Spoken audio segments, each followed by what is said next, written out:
Bienvenue dans cette formation. Cette formation, nous allons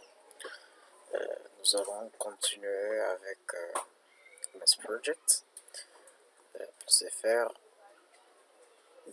dans la première vidéo, nous avions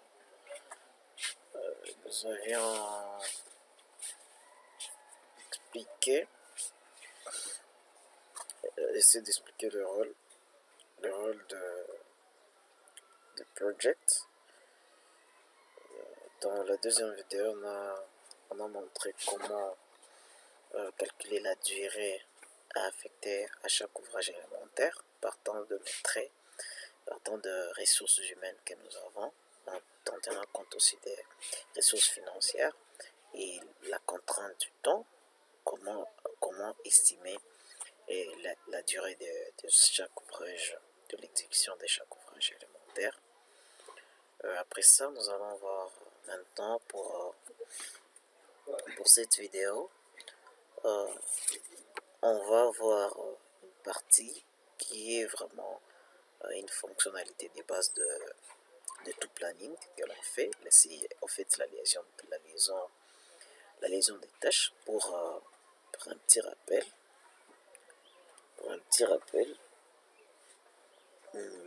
en ce qui concerne le planning ici, la liaison des tâches, nous allons le remarquer sur cette partie. Donc nous avons toujours deux parties. Il y a la partie de description des tâches, nous avons le nom des tâches, la durée, le temps de début, le temps de fin, mais aussi la partie des liaisons, la partie concernant les liaisons, c'est le prédécesseur. Je vais insérer une colonne, c'est prédécesseur, c'est cette partie, c'est en fait cette partie qui nous permet de faire la liaison des tâches. Donc, mais cette liaison maintenant sera constatée sur cet écran. Il y a plusieurs types de planning. Entre autres. On peut avoir ce planning qu'on appelle le planning PERT. P-E-R-T. Donc le planning PERT. Nous pouvons avoir le planning chemin de fer. Ça c'est un planning chemin de fer.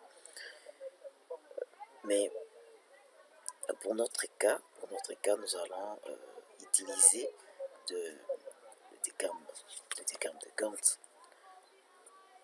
Donc nous avons le planning PERT, le planning chemin de fer comme il est là, mais dans les travaux de BTP, dans les secteurs de BTP, on utilise souvent les diagrammes de Gantt parce que sa lecture correspond aux besoins du secteur. Donc facilement, on sait bien lire de façon claire et nette le diagramme de Gantt. Alors, pour ce faire, nous allons essayer d'expliquer comment on peut faire cette liaison. C'est une partie vraiment trop importante. Ça relève de la capacité organisationnelle du chantier. Alors,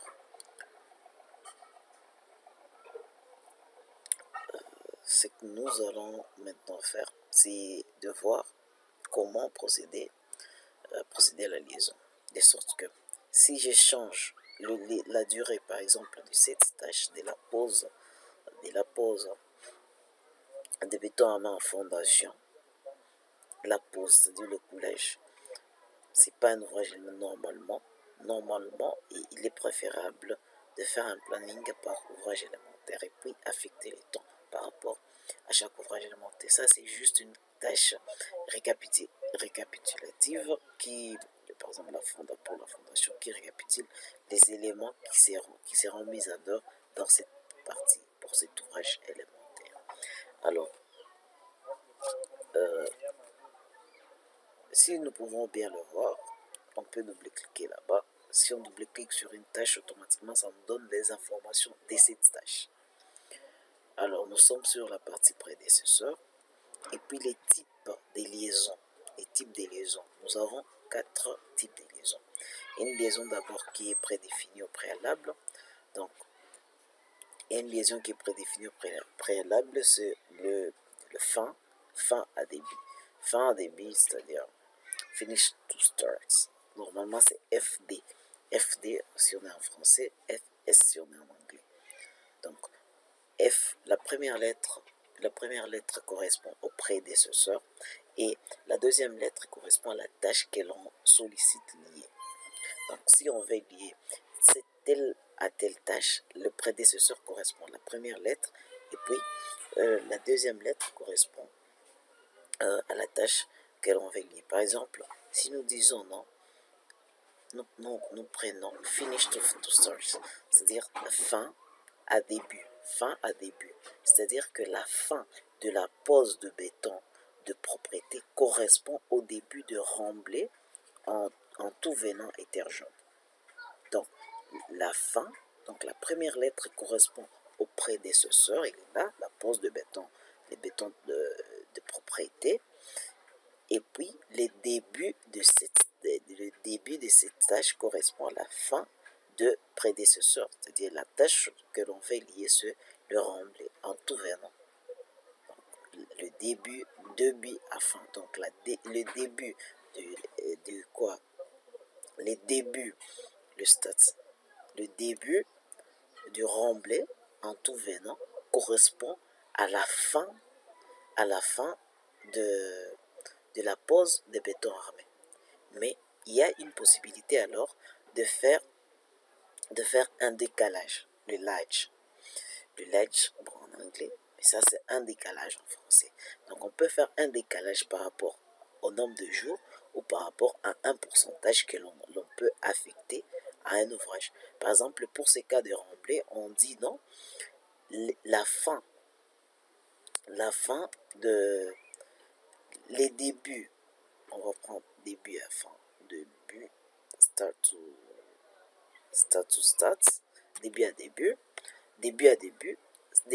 c'est-à-dire que les débuts de la pose de béton armé correspond au début de remblai en tout venant de terre jaune, mais avec un décalage de 50%. C'est-à-dire que lorsque la pose de béton armé sera faite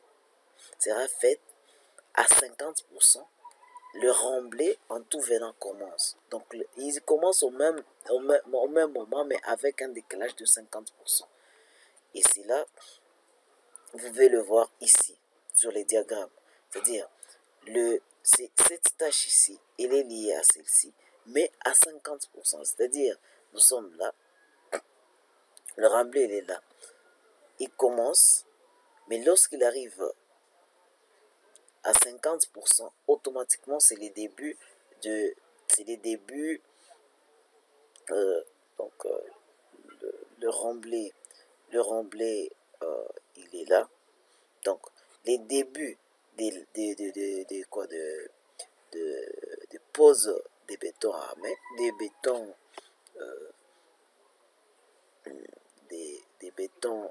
des propriétés, franchement à 50%, ça va commencer après 50% qui est déjà remblai, le remblai à tout venant. C'est ça. Donc quand on met 6, le chiffre en fait représente la tâche, le numéro de la tâche. On dit, je prends par exemple, je suis sur béton de soupapement, je dis 9 SS plus 70%. Normalement en français, c'est 9DD plus 75%. C'est-à-dire que 9, cette tâche, béton de soupapement et béton en fondation, ils commencent au même moment, mais avec un décalage de 75%. C'est-à-dire que réellement, ils ne commencent pas au même moment. Donc, la pose de béton armé en fondation va atteindre 75%. C'est après ces 75% que nous commençons le béton de support. Ça, c'est la première, le premier type, les premiers types de liaison. Il y a start to start, donc début à début. Il y a fin à fin, c'est-à-dire la fin d'une tâche correspond à la fin de l'autre tâche. Donc nous avons deux tâches qui ont une même date de fin. Nous mettons fin à fin. S'il y a un décalage, on précise un décalage. Et puis, start to finish, donc début à fin, c'est-à-dire le début d'une tâche du prédécesseur correspond à la fin de la tâche à lier. Donc, ce sont les quatre types de liaison. Donc, nous avons fin à début, c'est-à-dire la fin de la tâche du prédécesseur correspond au début de la tâche à lier. Les débuts de la tâche du prédécesseur, les débuts du prédécesseur correspondent au début de la tâche à lier. La fin de la tâche, la fin du prédécesseur correspond à la fin de la tâche à lier. Les débuts du prédécesseur correspond à la fin de la tâche à lier. Et on peut faire un décalage par rapport au pourcentage des tâches. On peut faire aussi par rapport au jour, par exemple. On dit non, on doit avoir un décalage, par exemple, au lieu qu'il y ait un décalage par rapport au pourcentage, par exemple, je dis non, cette tâche doit commencer 5 jours après, c'est-à-dire je vais faire, ça commence au même moment, donc début à début, stat to stat, plus 50 jours, plus 5 jours par exemple. Plus 5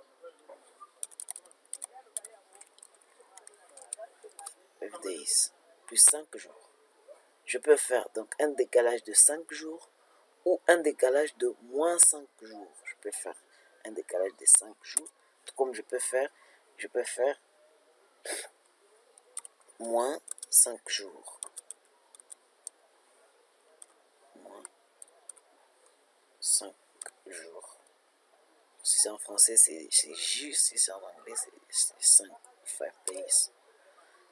Donc, si je fais ça, c'est-à-dire j'ai un rétro, donc c'est un rétro-planning en fait. C'est un rétro-planning de 5 jours. Donc, c'est un rétro-planning, soit on peut faire ça, ou soit on utilise les débuts à fin, start to finish qui permet en fait de créer aussi un rétro-planning. Donc, le début d'une tâche correspond à la fin après un certain décalage, soit on fait un décalage de cette façon, en enlevant un certain nombre de jours pour créer un rétro-planning, ou carrément on utilise le type début à fin pour créer ce rétro-planning. Et puis toutes les modifications qui peuvent être faites seront affichées carrément directement sur les diagrammes de Gantt. On n'a pas à bouger sur les jours, parce que les jours, la date des débuts ni la date des fins, parce que on s'est dit que nous avons choisi un mode automatique, c'est-à-dire lorsqu'on change directement le nombre de jours, ça change directement la date de début ainsi que la date de fin. Et comme on a créé les liaisons, automatiquement les tâches liées changent. Lorsqu'on change seulement un élément, une caractéristique, un élément d'une tâche, automatiquement les éléments de l'autre tâche qui sont liés à cette tâche-là diminuent. C'est ce que nous avions prévu pour cette troisième vidéo qui a parlé juste de la liaison des tâches, qui est un élément très capital, un élément des bases de tout logiciel de planning, et plus particulièrement MS Project. Alors, je vous invite à souscrire à la chaîne et continuer la formation de la suite de ce logiciel MS Project dans les secteurs de BTP. Et bonne suite de programme.